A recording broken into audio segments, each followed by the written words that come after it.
Masaya kasi ang ganda na nakita ko sa taas. Ganito pala yung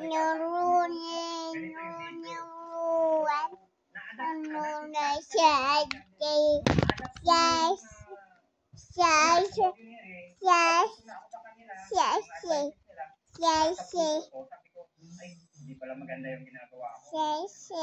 Tinigil ko. 1:30 ng hapon.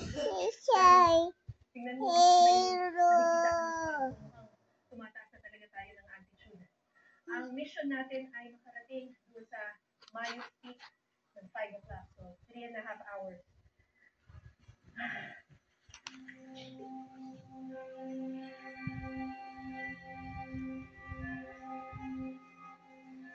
Makalipas ang ilang oras, narating namin ang isang bukal. Dito na sa ibang bundok na may mga ilog at sapa.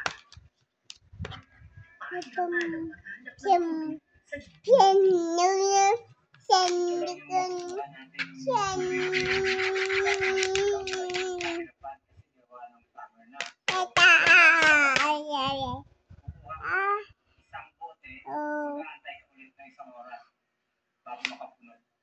Nung unang pumunta dito yung mga UP Mountaineers, yung una nilang akyat, hindi sila nagtagumpay kasi naubusan sila ng tubig.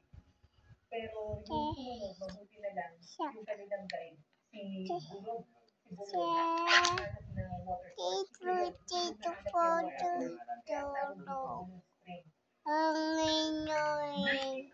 Nang akyatin ng UP Mountaineers at Philippine Mountaineering Society ang Mount Maunawin.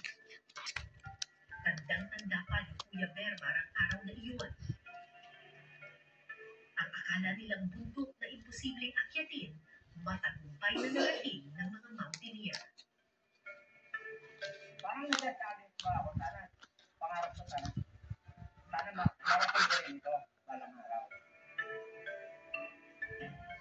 Kaya nang bumalik ang mga mountaineer noong 1985, may isang guide na bumibak